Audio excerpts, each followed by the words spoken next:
Hello everybody, my name is Ian Kirkpatrick. I'm an author, idiot, and loing streamer, and today I wanted to do, this is going to be a lot less formal of a book review than I typically do, because I didn't want to write down formal notes for this. I just wanted to get through it as fast as possible. So don't be surprised that my synopsis for this book is going to be lacking.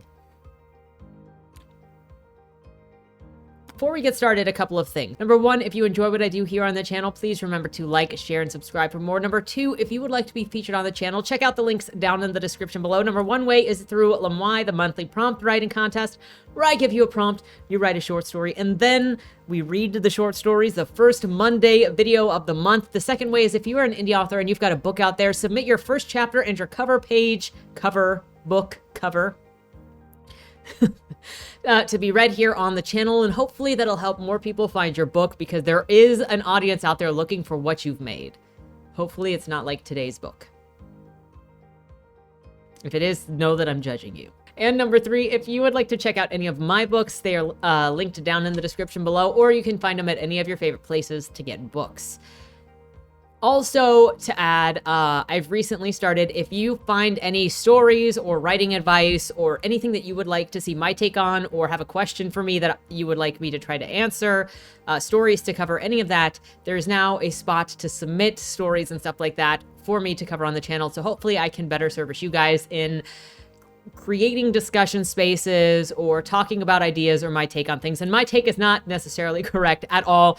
That's why I am an idiot. The wall says that I'm an idiot. I'm still learning. Hopefully we can learn together and talk and just discuss things. But I do want to create a space where we can talk about different approaches to writing, go over advice that may be good or bad advice, go over our different ways of approaching problem solving, and go over different issues that might be plaguing the writing community or the creative community or the publishing community. And so then we can all just have a discussion and see that maybe our disagreements aren't because everybody is evil, but because we just see things a different way. That's really what I want to do. So with that out of the way, let's talk about the book, Paper Princess by Erin Watt. So Erin Watt is a combination of two authors working together. Apparently at least one of them has a penchant for doing incest, semi-incest, whatever we want to call this, because I looked at some of their more recent books, and at least one of them ends with the plot twist of, oh, these two that were romantically intertwined were half siblings at the end.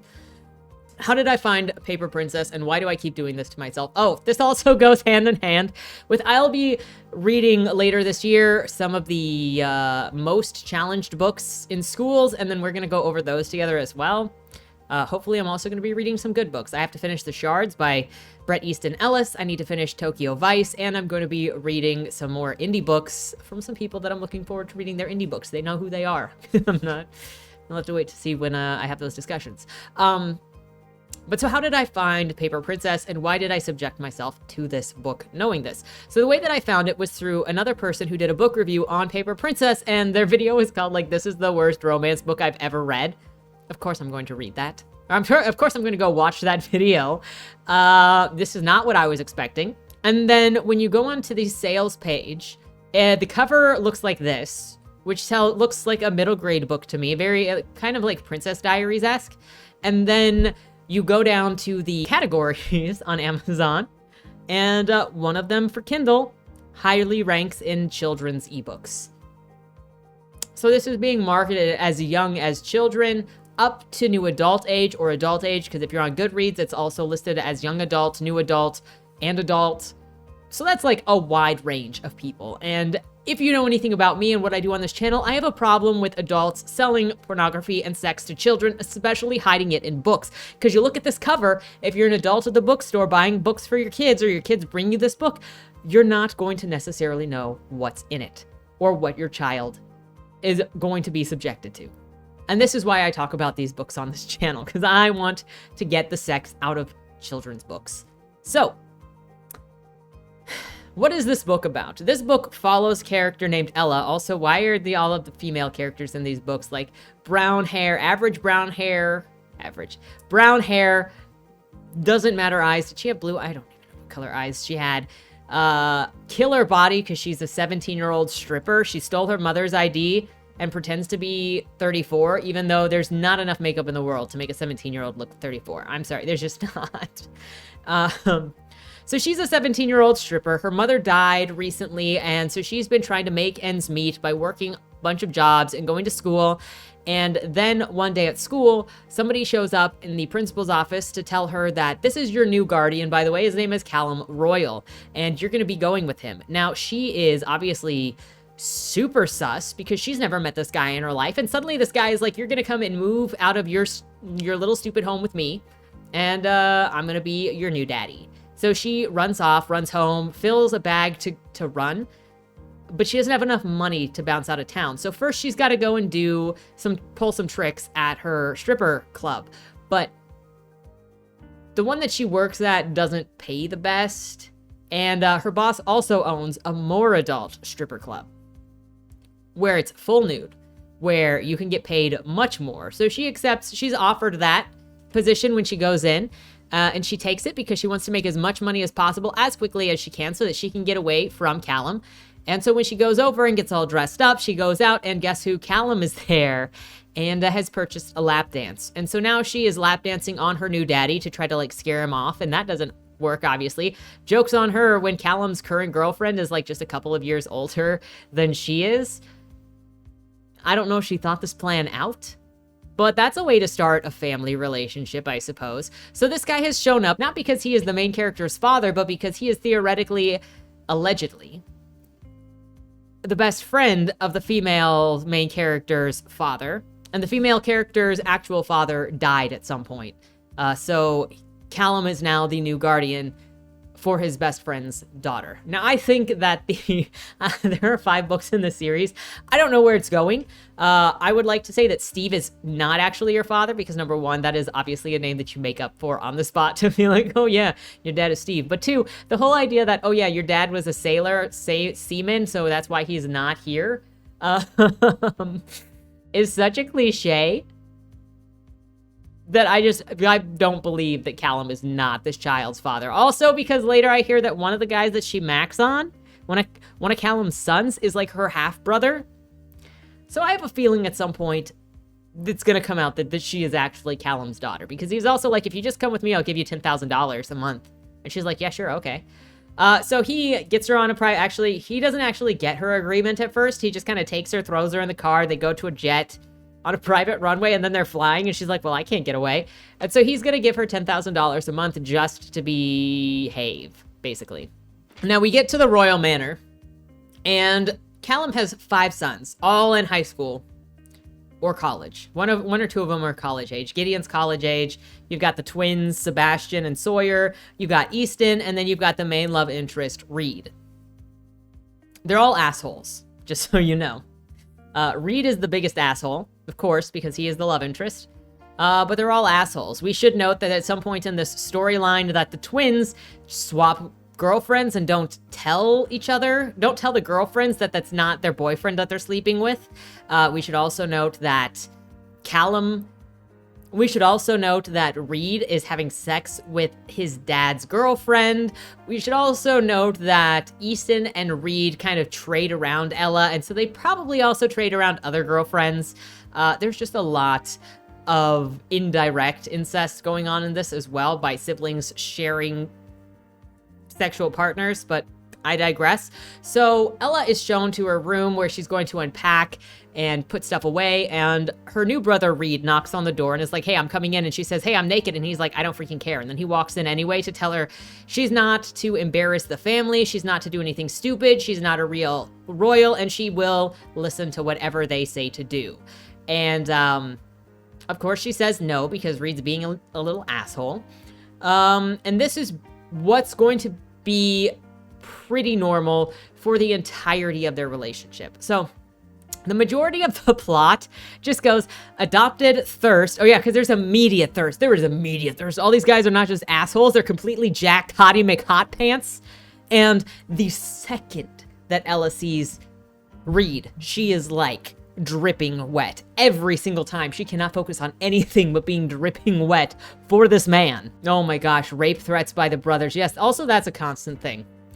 Is because they want her to behave. There are a handful of times in here where both Reed and Easton, and then a bunch of random guys, basically threaten to rape the main character by grabbing their crotch. Like the morning after she gets there, or the second morning after she gets there, Reed and Easton are standing in the kitchen mocking Ella, and she's being sassy with them, and then they talk about trying to make her have sex with them. They all assume that she's a slut/whore because she worked at a strip club, and so she's obviously very well trained and has had lots of sex, and so they're just like, oh, they're gonna have sex with her if she likes it or not, and they're sexually harassing her super commonly. Remember, the book cover looks like this. The other thing is that the Reeds basically run the school, and so they basically tell everybody that, hey, if I say you can bully this chick and you should bully this chick, then bully this chick. So the whole time, the chick is being bullied by the entire school, however the Royals tell them to. She ends up going to a party. She gets some third basing going on with one of the brothers. I think Easton is the first one she makes out with. But then there's a blue balling. Then there's more bullying at school. Then there's more thirst. Then because she used to be a stripper and the girls are taunting her for being a whore, even though everybody is always talking about how they're sleeping with everybody else anyway, she's bullied into trying out for the dance club. Oh my gosh, there was that too. Oh, the first party is where she met who's gonna be her school friend, which is Valerie. Because Valerie is like hiding in the corner and is the person that knows everybody's secrets. And then they go and play DDR. And for some reason, Ella is super good at DDR because apparently stripper dancing skills transfer over to being really, really good at DDR. And then Valerie goes to the bathroom and Reed comes in and is like getting on her for being a skank because she's over here hiding in a room with probably some guy. And he's about to lose his shit because she's talking to some other guy. And then Valerie comes out of the bathroom and Reed is like, oh, my bad. And he gets mad and leaves. So there's that. The bullying continues at school. And in order to keep Ella out of trouble, Callum went and talked to somebody like the coach of the dance team to go and pressure Ella into auditioning for the dance squad, even though she said she doesn't want to be on the dance squad and she wants to get a job at a local bakery, which why could she get a job at a local bakery here, but she had to be a stripper back at her previous place? Let alone a stripper that was jailbait because she was 17. Can you not? Can we stop pretending that this is okay when you're making people unknowingly break the law? That's never discussed either, by the way. Nobody is like, the moral implications of a 17-year-old tricking older men into thinking that she is of age. Yeah, let's never talk about that. But so she's supposed to go and audition for the dance club. So she goes into the locker room, and inside of her locker, there's a gift box from the mean girls of the school. And inside of that gift box is really, really scant panties and stripper shoes.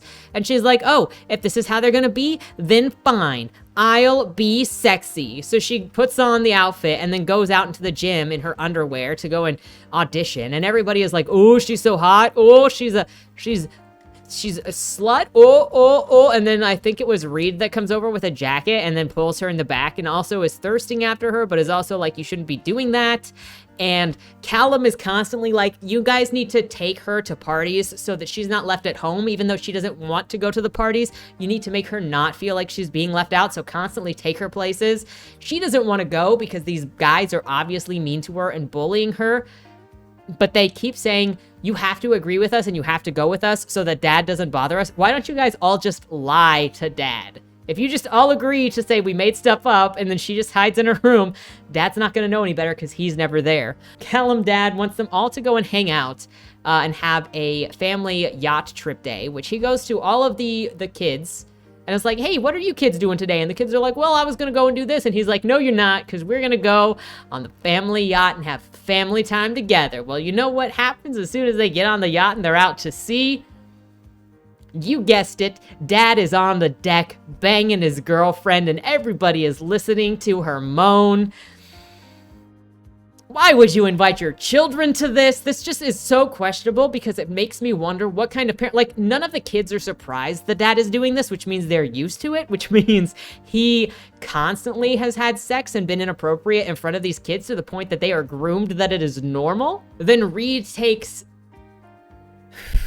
than Reed after having threatened to basically rape Ella before. He takes her down below deck and then kicks Easton out of the bedroom or wherever he was so that the two of them could be alone so that he can be like, by the way, if you're gonna act like a slut, then I will fuck you so you don't fuck anybody else. And Ella gets mad, but she wants to make him pay, so she plays along so that she can tie him up and then shit talk him to be like, I can't believe you were treating me like this, and then leaves him down there. Yeah, that doesn't make sense. This is just living in a porno is what this is. Because in what world do you grab your sister and then you're like, look, you went to school in panties the other day so to try out for the cheer squad. So if you're going to act like a slut, then I'm going to fuck you so that you don't fuck anybody else. Bro, what is this? Can we not? So we get back, they go to another party, another school party, where Reed is staring at her and thirsty all night, but she makes out with Easton. The next day at school, somebody else finally asks Ella out because since Easton had publicly made out third base with her, then suddenly that means that it has been made okay for other people to ask her out. Otherwise, there was an embargo on her anybody being allowed to ask her out. So Mr. Nice Guy Daniel over here asks her out. It's supposed to be super great. Everybody is like, he's such a nice guy. There's nothing wrong with him. He's captain of the lacrosse team. You know that this is not gonna go well. They're at a party again because that's all that rich people do is go to school and party. There's so much thirsting going on. Mr. Nice Guy Daniel, after all of this assurance, including from Reed and Easton and Valerie and everybody that he was such a nice guy, well, at the party, he takes Ella into another room to play darts, where he then pricks her with a needle full of Molly.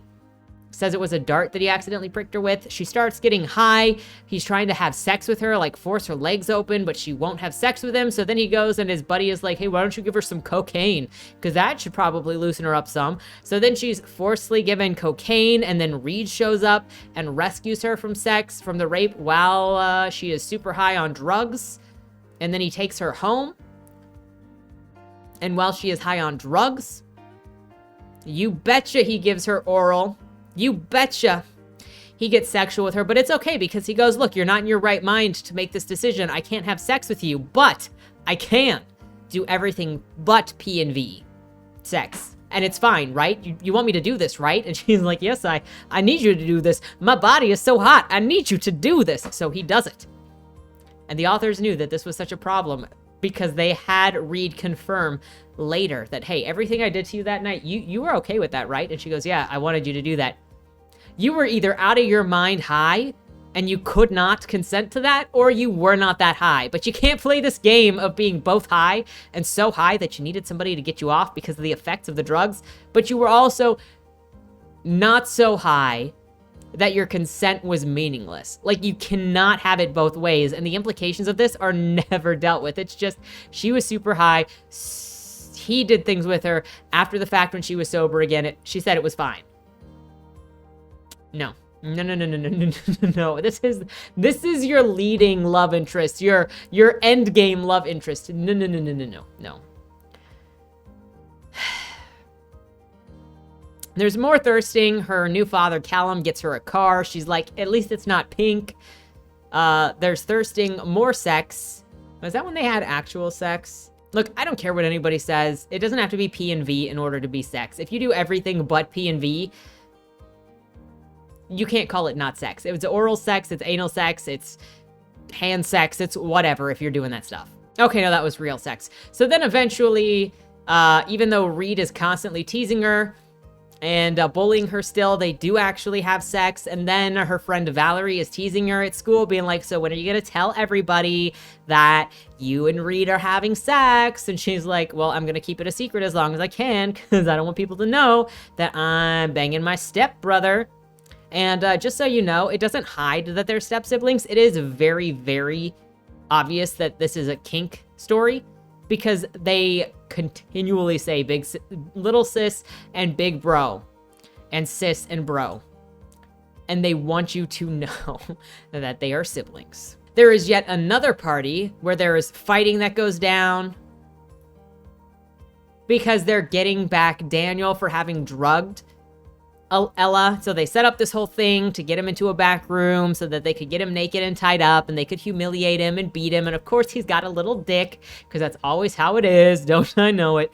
And then at some point, because the guys, Easton and Reed, keep disappearing and then they come home and they're covered in like cuts and bruises from fighting, Ella sneaks out and tails them, stalks them to see where they are going. And it turns out that Easton owes some people some gambling money because he's got a gambling problem.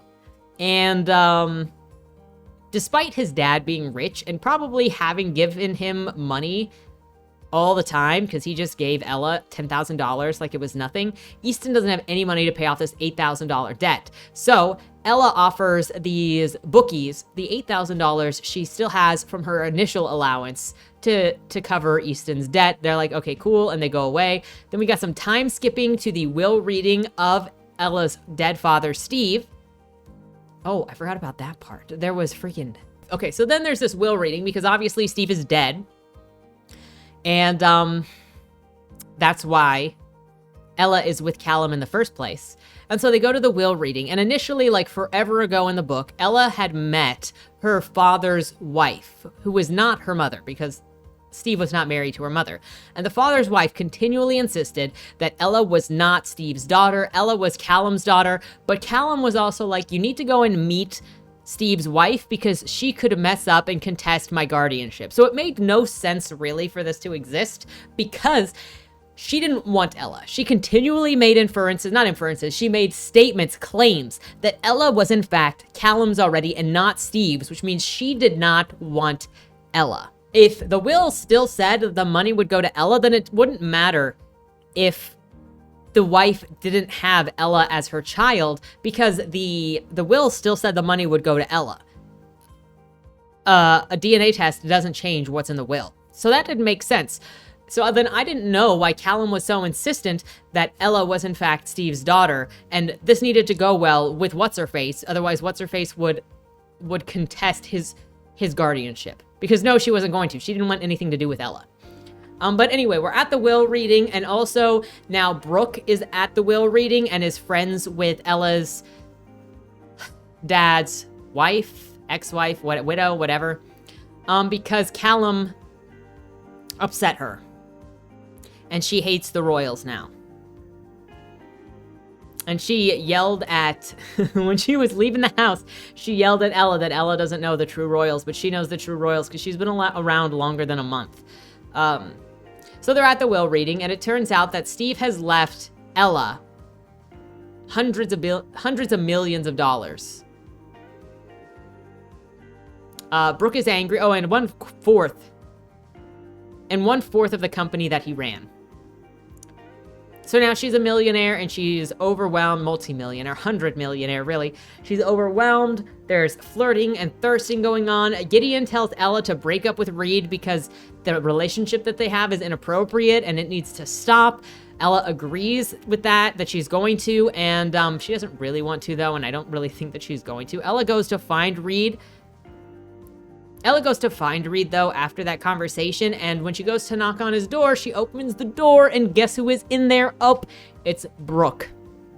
It's Reed's dad's girlfriend, and they were doing the do.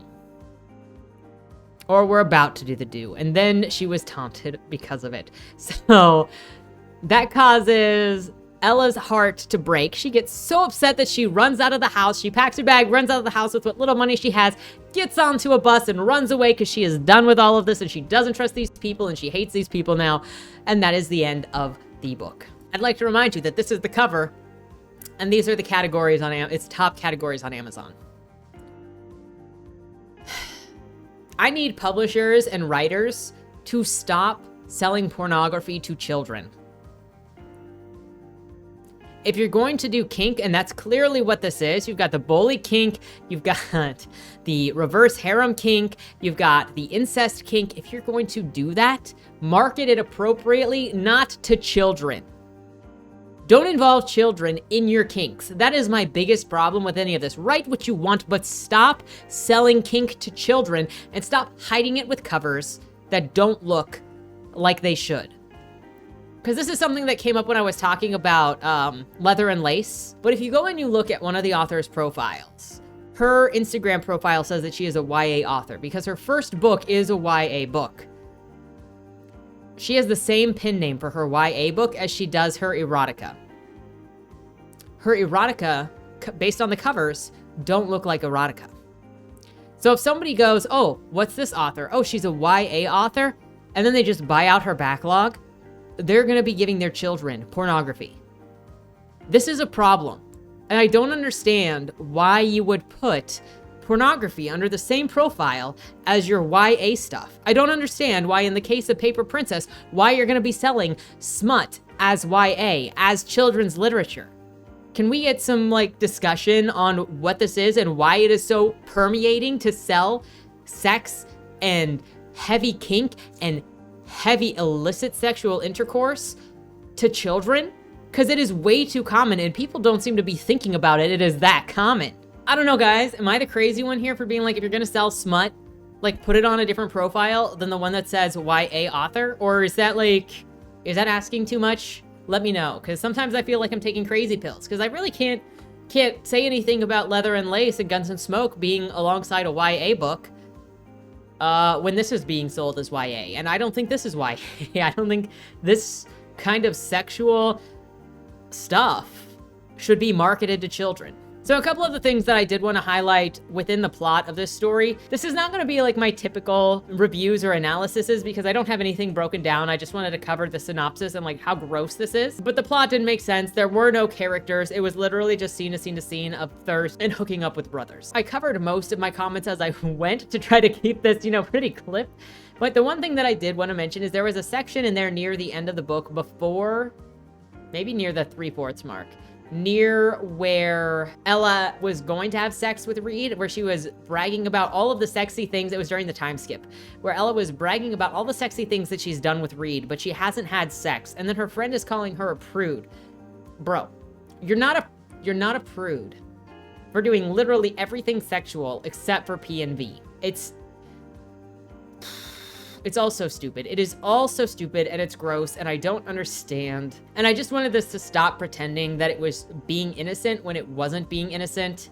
But it all goes back to also the fetishizing of being a virgin, of being the pure one, because this entire book was all about that, with everybody else calling her a slut and she being like, no, I'm the only one that's not a slut, but I'll act like a slut while also not being a slut, and everybody being, oh, you're a virgin, wow.